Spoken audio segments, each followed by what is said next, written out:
The Podcaster's Guide to the Conspiracy. Hello and welcome to the Podcaster's Guide to the Conspiracy. I'm your Southern Hemisphere correspondent, Josh Edison, in Auckland, New Zealand, and our Northern Hemisphere correspondent is, as always, Dr. MRX Dentith in Bucharest, Romania. Who has recently returned from Prague. How was Prague? I don't know why I said Prague in that way. It was lovely. Spooky. It was actually quite fascinating. So I bumped into David Farrier. Yes, I saw him on Twitter saying, I'm in Prague, and I thought, I wonder. Yes, we did meet up. We had a bit of discussion of the old Tickled.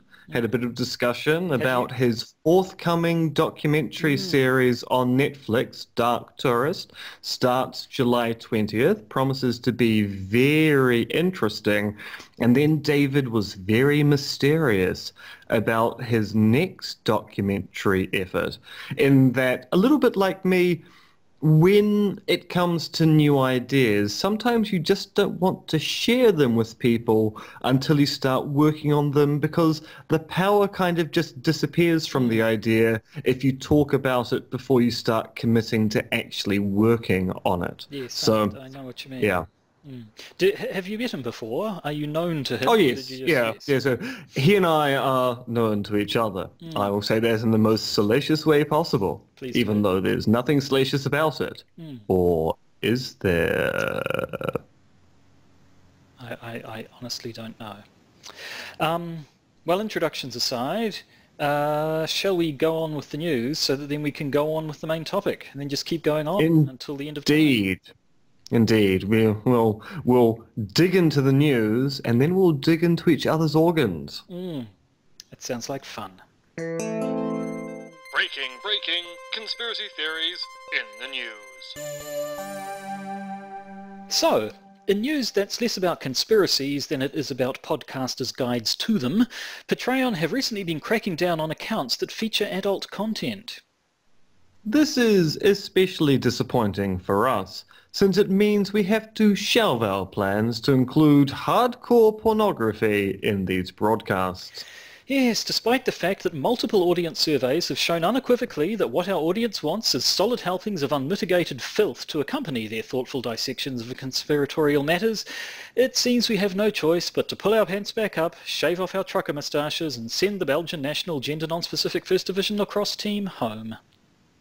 Our intention was that the pornographic content would have been produced by and starring ourselves, obviously. We're very sorry about this.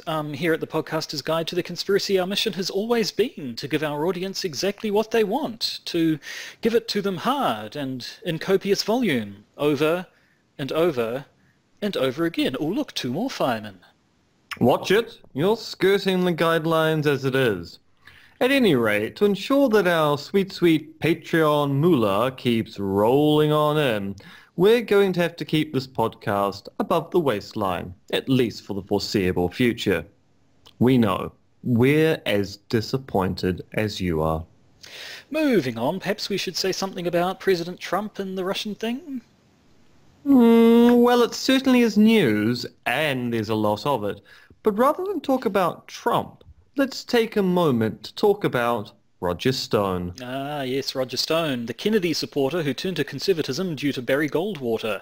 Stone is a Republican fixer, which is polite speak for finds out the dirt on your opponents, and he's worked with Richard Tricky Dicky Nixon, Ronald I'm a former Unionist Reagan, possibly worked on the George I have 2 middle initials H.W. Bush's campaign, got ousted from Bob Dole's campaign for soliciting sex partners for him and his then wife. I should point out we're not I'll try that again. Slut-shaming! I should point out we're not slut-shaming here. There's nothing wrong with multiple sex partners as long as everyone is a consenting adult. Yes, and eventually, the Trump campaign, initially officially, and now it seems unofficially. He also runs a personal website called The Stone Zone. Missed a trick by not calling it The Stoner. Or the Stoner's Zone. Yeah. Whatever the miscalculation of his website's name, Stone is both a respected fixer in the conservative community and rather fond of conspiracy theories. He's written books on how Lyndon B. Johnson was behind the death of JFK. We've mentioned in previous episodes his theory that the Clintons run a murder racket, and quite interestingly, given his previous works for H.W. Bush, a book on how the Bush family is really a crime family. That book targets Jeb Bush in particular, and interestingly enough, came out during the primaries when Stone was fixing for Trump. And there's a conspiracy theory right there. But for our purposes, it's the more interesting the fact that Stone has been associated with the Russian collusion angle on Trump, in part because it's Roger Stone, and also because he used to work with Paul Manafort, who we've talked about previously. He's someone with quite clear ties to Russian oligarchs. Anyway, Stone has been subpoenaed by Robert Mueller in the Russian probe, and Stone is filing to have the grand jury subpoena dismissed, arguing that the subpoena is an example of judicial overreach. Basically, Stone's argument is that Mueller has too much power and thus needs a judicial slap on the wrist. Now, this argument was tried by Paul Manafort to no success, so it's likely it won't work again here. However, a judge has recently dismissed charges of Stone being involved in the collusion with Russia. Game over, man! Game over! Not quite. You see, that charge was not part of the Mueller investigation. It was brought forward by two DNC donors, Roy Cockram and Eric Schoenberg, as well as a former DNC staffer, Scott Corner, after the WikiLeaks dump of the DNC and Clinton emails. That suit was filed in Washington, D.C., and the judge in question has said she has not ruled on the merits of the case, but rather the location. Yes, Washington, D.C. is not, she argued, the proper venue for the plaintiff's suit. This is one of those curious aspects of US law.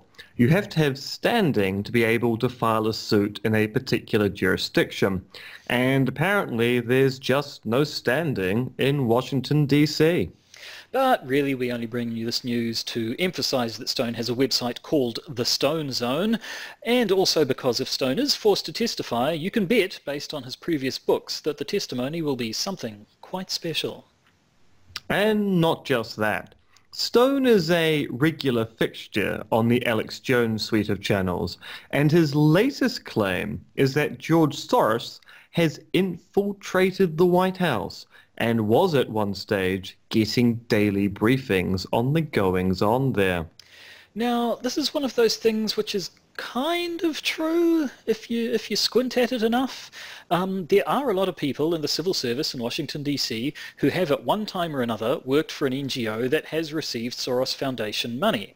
Soros's various open government initiatives and the like produce people who then go on to have careers in government, and Stone seems to think that finding examples of people who worked with NGOs backed in part or entirely by the Soros Foundation suffices to show that Soros is the one who's really in control.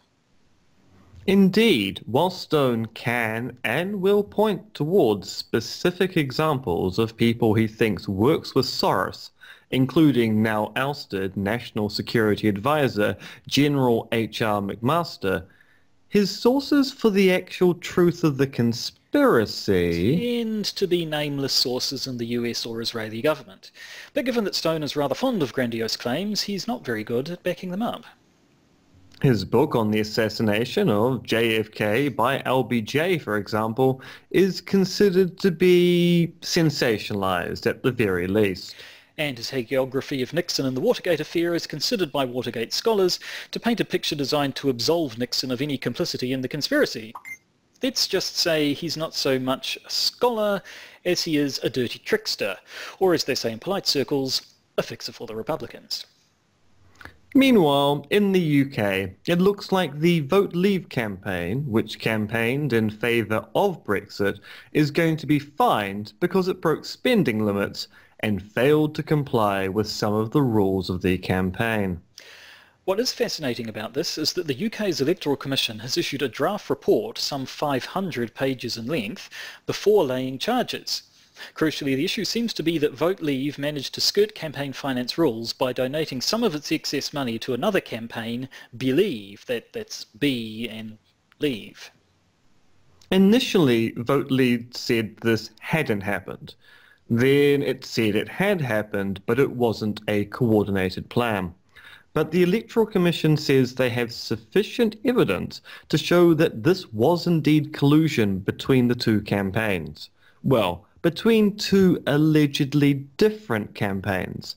Part of the claim against Vote Leave is that Believe was really just a subsidiary of Vote Leave itself. And sticking with the UK, an unusual and presumably developing story.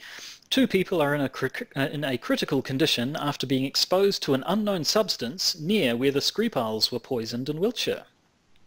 And as of recording this episode, the Metropolitan Police are confirming that the couple were poisoned with Novichok nerve agent.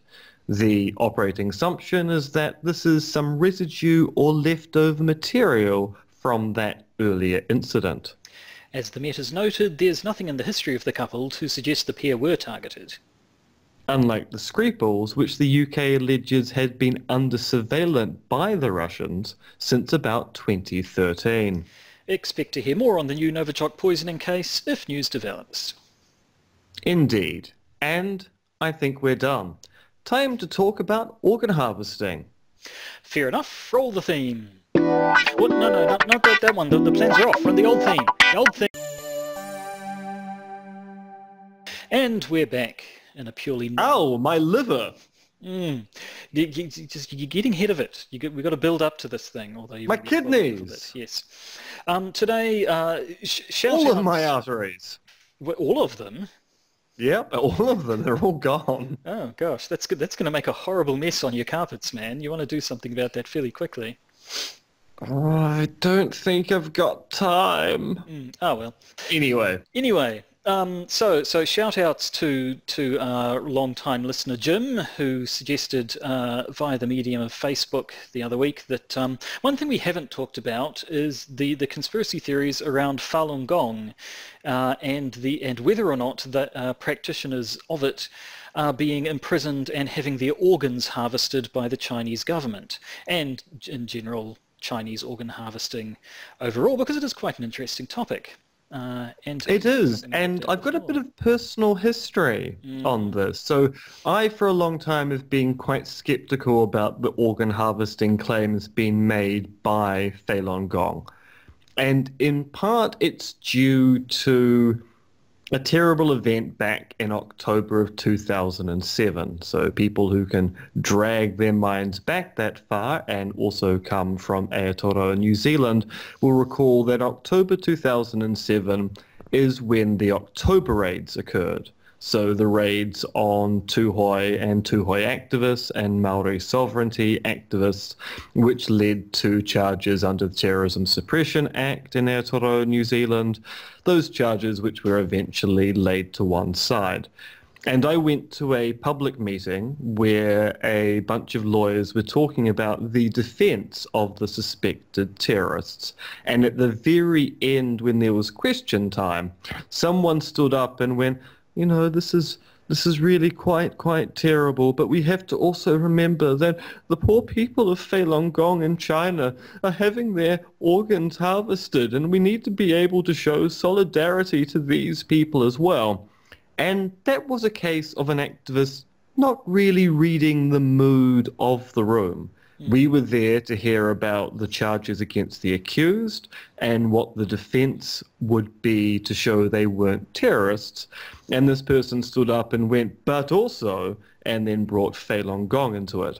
And so from that point onwards, up until about a few years ago, whenever people mentioned Falun Gong and organ harvesting, I kind of rolled my eyes because whilst I recognize that Falun Gong members have issues in China, I kind of thought the organ harvesting thing was a kind of propaganda thing they were doing to get sympathy.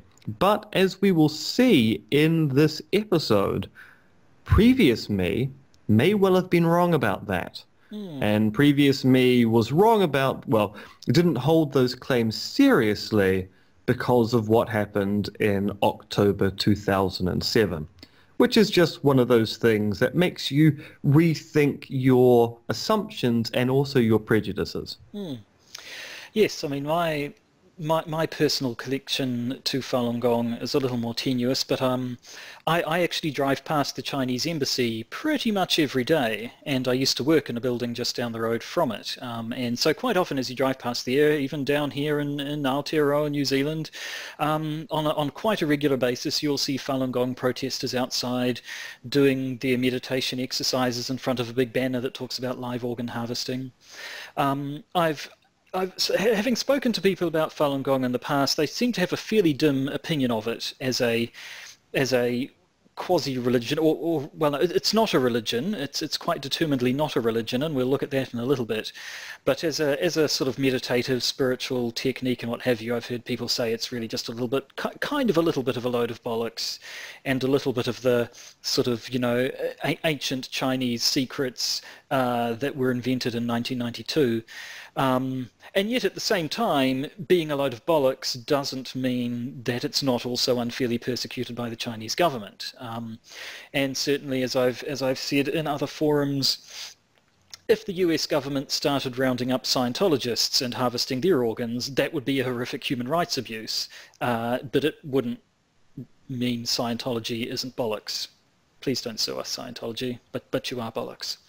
But maybe we should take a step back and actually have a look at the history of it and exactly what it is that we're talking about. Do you want to lead off, or shall I take this bit? Josh, you're the biggest fan of the 90s here, so I think you should take the lead on all 90s related history. Well, that's entirely fair. So Go put your flannel shirt on, put on a bit of grunge, and take us back to the 1990s. I'm always wearing a flannel shirt in my soul. That must really hurt. It's quite cozy on a cold winter night like this.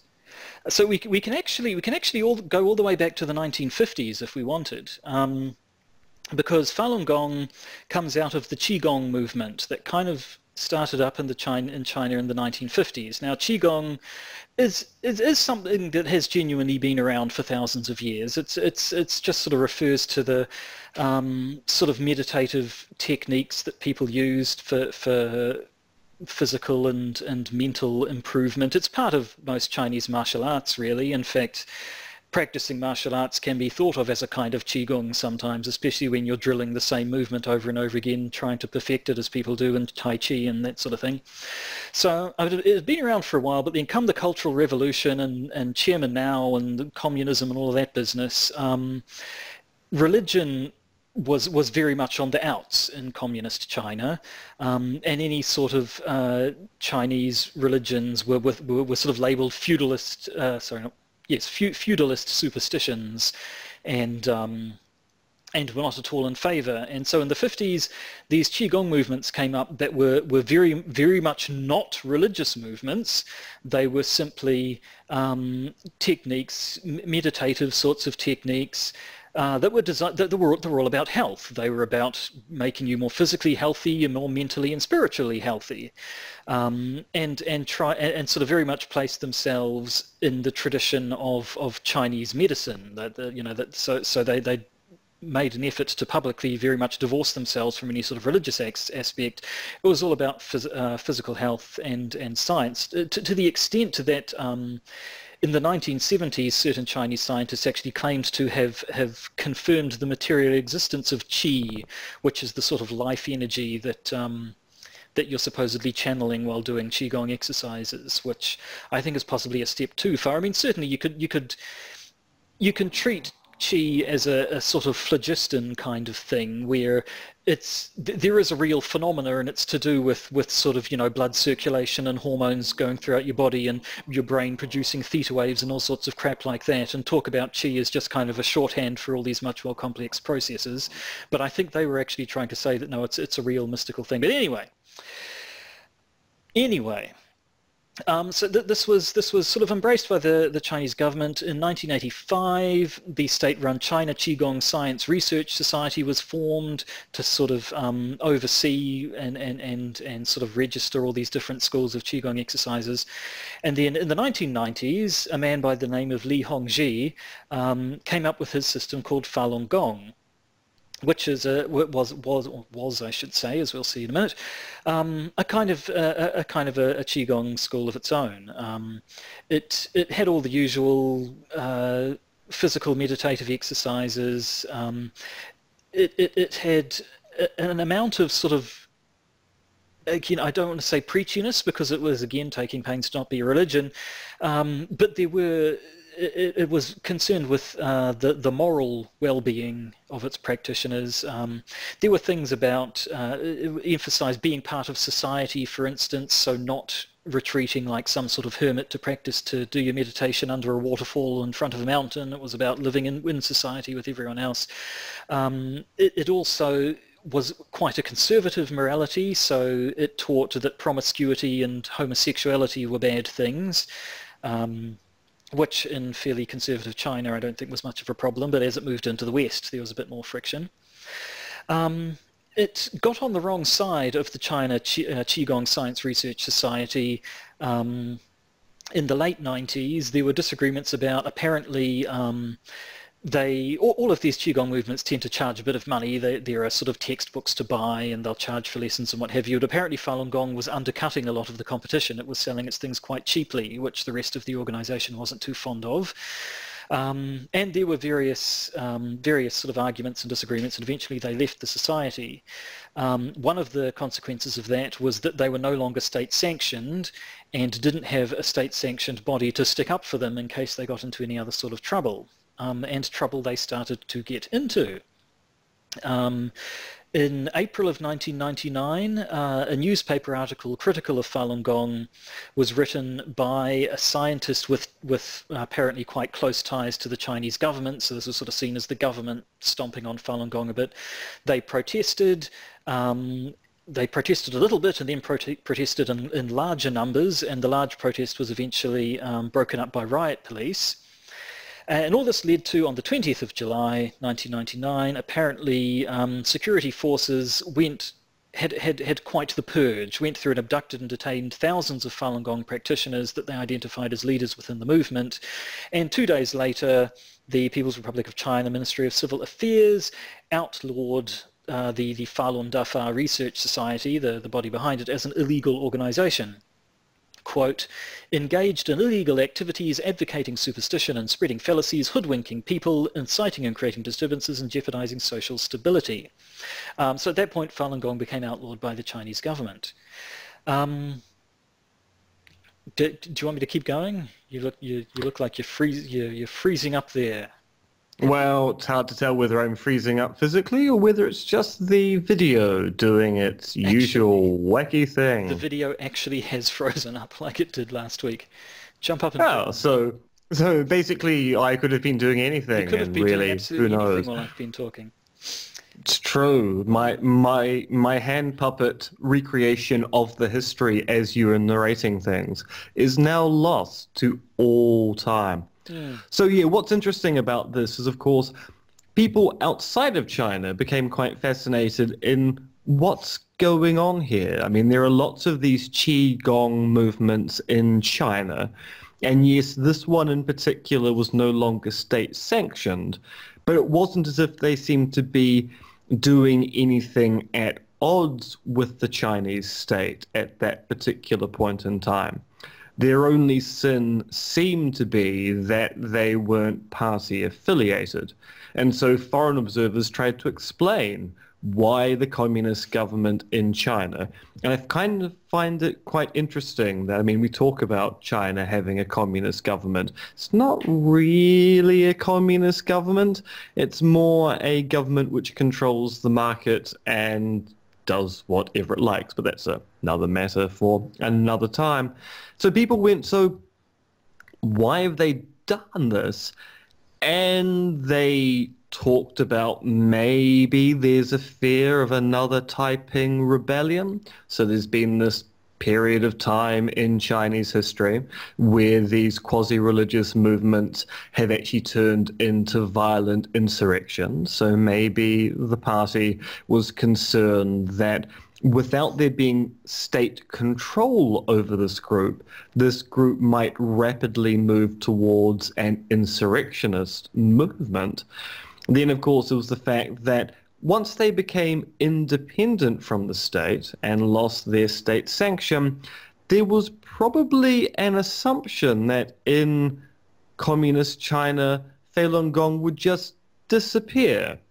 That would have been the polite thing to do, but no, Falun Gong continued to operate without state sanction. And that was concerning to the Communist Party, who want to have their fingers in every pie. And there was also a worry that maybe Falun Gong was becoming slightly more spiritual and thus getting slightly closer to being a religious movement, which of course put it at odds with aspects of the so-called official, and I'm putting air quotes here for listeners, Marxist ideology that the Communist Party of China is meant to engage in. Now, yes, you mentioned the Taiping Rebellion. Longer-term listeners will remember that's something we've talked about on this very podcast some time ago. That was a civil war that incidentally happened around the same time as the American Civil War, and yet was a hell of a lot bigger. I believe, I don't have our notes in front of me, but from memory it was the biggest civil war ever and one of the biggest armed conflicts ever. And that was, yes, it was a sort of religious movement, fusion of Western Christianity and Chinese religion that turned into, yes, this massive bloody insurrection. So I could sort of understand a reluctance in that, but as for the rest of it, yeah, it does seem a little bit dodgy, especially when you get to the fact that these oh, you're back, you're moving again, I can see your eyes move. Oh, hey, we've got a video episode in this after all. Yeah, things apparently just continued to snowball, and since the late 90s, it's been claimed that hundreds of thousands of Falun Gong practitioners have been imprisoned without trial, and while imprisoned have been subject to forced labour, have been abused and tortured in an effort to convert them away from Falun Gong, up until the point where people have made the claims that Falun Gong practitioners, among others, have been killed and had their organs harvested to supply the organ transplant trade in China, which is where we get to the particularly conspiratorial things. So, yeah, organ transplants in China, legit or not? What's the legitimate? No, that doesn't really work. Doesn't quite work. So it's kind of well known that if you need a new organ, say a liver, a set of kidneys, and there's a waiting list in your Western nation, then you can go to China and for a sum of money and a very short waiting time, you can get the replacement organ of your desire. And so there's been questions as to how is China so efficient when it comes to organ transplants when the West is not. Now, the Chinese government's official line is A, their population is gigantic, so the pool of possible donors is much larger than that in the West.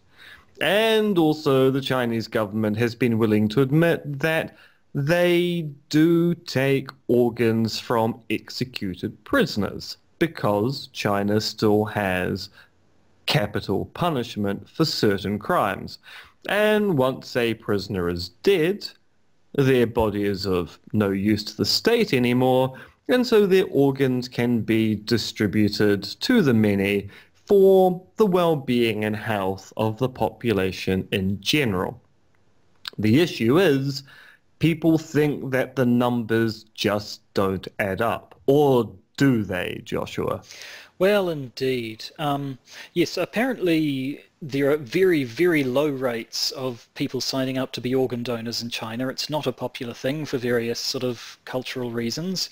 So in the 80s they passed this law saying that it was legal to harvest organs from executed prisoners provided the prisoners had consented or that no one claimed the body. In 2001, a Chinese military doctor apparently testified before the US Congress that he had taken part in organ extraction operations from executed prisoners, some of whom were not yet dead, which is getting into considerably dodgier territory. And then, as you say, the numbers don't quite add up. Going by the number of executions that China will admit to, the number of legal executions of convicted prisoners, and the number of organs that are apparently available, there's a mismatch there. And in particular, when we're talking about organ transplants, you can't just stick organs on ice. An organ has to be removed from a living body, transported as quickly as possible to the donator, to the donee, and transplanted into them as quickly as possible, which means that in order for there to be organs available as readily as they are, people have to be dying either a lot or basically dying to order. And of course, people are dying a lot in China. As I said previously, China has a gigantic population. So just by population statistics, people are dying all the time. But as you point out, people aren't signing up to be organ donors. And whilst China does imprison and execute a lot of prisoners, as we say, the numbers don't add up. But then there's the addition, which suggests that maybe there are slightly more executions going on than China's willing to admit, which then suggests or raises the question, I don't know why I keep saying the word suggest here, which raises the question, who are they executing and why? And that's where Falun Gong comes back in. Because Falun Gong claims not only are they suffering political persecution, but when they are imprisoned, they're also being killed off to satisfy this demand for organ transplants. Now, obviously, the official position out of China is that none of this is true. That this doesn't happen, that they supply organs from executed prisoners primarily, end of story. But obviously these claims are not something that one can ignore. And so people outside of China have listened and conducted various investigations of their own. There has not, to my knowledge, been any actual hardcore concrete proof that this is what's happening, but there has been quite a bit of anecdotal evidence of interviewing people who claim to have good knowledge of what's going on and them saying that's what's happening. In particular, in 2006, some investigators carried out a sort of a sting operation in which they placed calls to hospitals and police detention centres in China claiming to be organ or looking for organ transplants, and said, you know, how quickly can you get these specific organs that we need, how are you able to supply them? And supposedly these phone calls, they did actually record people saying, oh yes, we can get these organs, we've got a bunch of these Falun Gong people locked up and we can harvest organs from them whenever you need them. So there is evidence, it's just never been enough evidence, I guess, to get China to fess up. I mean, there have been documentaries. So there are two notable documentaries from the last decade, Hard to Believe and Human Harvest, in which documentarians from the West go to China and basically interview people and in some cases entrap people to get them to make the claim that some of the organs that are being used for these transplants come from Falun Gong practitioners. And as you say, there's never been any formal complaint to the Chinese government about this particular process. But of course, that gets us into the murky world of international politics and the fact that certain Western powers don't really like to rock the boat when it comes to human rights abuses. So as we're seeing with America's rapprochement with Saudi Arabia, America's new rapprochement with North Korea, and the US's rather contentious relationship with mainland China, often to get the economic benefits of trade, governments are willing to look the other way at suspected or known human rights abuses, which can make Western powers quite complicit in helping cover up what appear to be terrible things happening in nation states, who sometimes also have the temerity to complain about human rights abuses elsewhere. So, I mean, these investigations which have been conducted, they generally tend to end up saying, yeah, it probably is happening, and yet aren't able to come up with, anything conclusive. And I don't know what would be conclusive enough. You'd have to, I mean, you'd actually have to get someone killed. Essentially, you'd have to provide proof that a person of someone's execution and then their organs being chopped out of them, which is perhaps a little extreme. So we're in the situation, to bring things back to conspiracy theories, when we have a conspiracy theory that these human rights abuses are happening and that they are being covered up by the Chinese government. And it looks like these theories are fairly well warranted. They've not been proved conclusively true, but there is at least enough evidence about them that we can't dismiss them out of hand. Yes, it's one of those cases where, given available explanations for the phenomena, or the phenomena being both resolving the question, are Falun Gong practitioners being harvested for their organs, and also why is it that China is so efficient at organ transplants? It seems that a likely contender here is that China is indeed taking the organs from Falun Gong practitioners and presumably other dissidents as well. Which then means you can go, yeah, this seems like it's in the pool of likely explanations. And the fact that China itself claims otherwise means they're covering up this process, which gives us our conspiracy theory. Indeed. So there you have it. So now in recent episodes, we've had a go at Scientologists, at Putin's Russia, and now at Communist China. So quite frankly, I'll be a little bit disappointed if we don't end up in a bathtub full of ice with both our kidneys missing sometime fairly soon, really.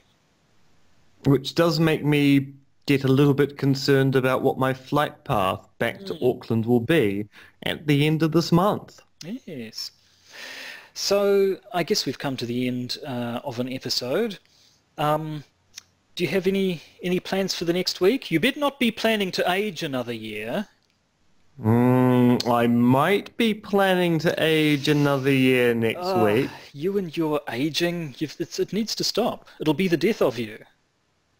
Look, you only turn 14 once. That's all I'm saying. That is a true fact about every human being, yes. Oh well. So perhaps next week we can all join together, all of us and all of you sitting around in front of your podcasting engines, I assume, shoveling coal into them to keep the words coming, and maybe sing a rousing round of happy birthday, but not yet, because it hasn't happened yet. No, and of course, because I live in a different time zone now, there's a case, do I celebrate my birthday in New Zealand time or Romanian time? And I've gone for New Zealand time because it turns out that the 8th of July, of course, starts on Saturday evening here. So it's the perfect time to start. I can celebrate the time back home at a convenient evening time in Romania. Well, fabulous. I'll leave you in that case to plan your whatever birthday hijinks you get up to in between now and next episode. And to you and the rest of our listeners, I should say, goodbye. And I will say, la rivedere. Works for me. You've been listening to the Podcaster's Guide to the Conspiracy. It is written, researched, and performed by Josh Addison, aka Monkey Fluids, and MRX Dentith, aka Conspiracism on Twitter.